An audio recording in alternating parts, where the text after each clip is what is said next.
So itong cancel new user task reward or income fell short na reason po na nakikita ninyo is meaning po nun the quality of your new user host is not good.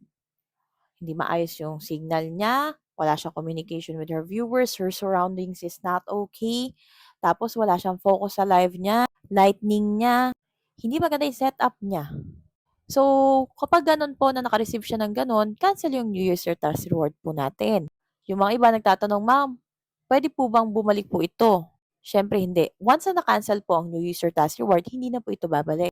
Ang New User Task Reward is given to a new host, female host, na kung saan nag-download ng application from the very first day na nag-download siya.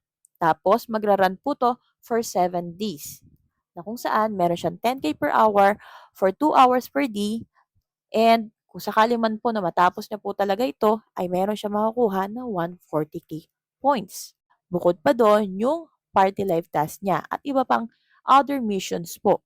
Eh ma'am, marami pong hindi nakakatapos ng New User Task Reward. Totoo po bang 7 days pa rin to? Yes, talaga naman, totoo yan.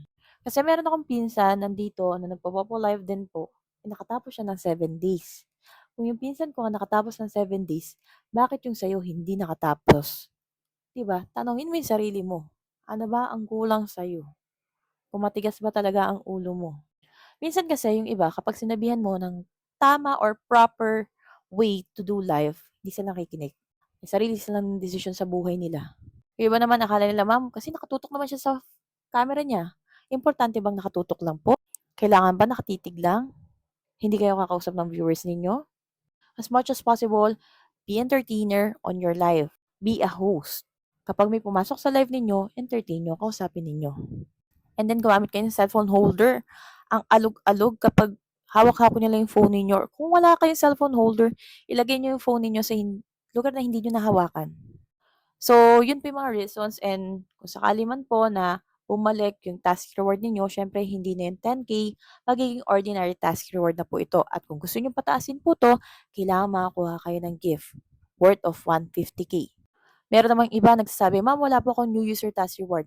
Kasi yung iba, nag-download tapos nakalimutan na may application na siya before. Siyempre, nag-run na yung new user task reward mo. Hindi naman siya hihinto kung kailan mo lang gusto mag-umpisa. Kaya yung iba, huwag kayong basta-basta download ng download. Make sure na kapag nag-download kayo, desidido kayo mag-live na po on the day. Kasi sayang yung new user task reward ninyo kung meron man kayo. So, sa mga new user dyan, please make sure na malakas ang internet connection ninyo.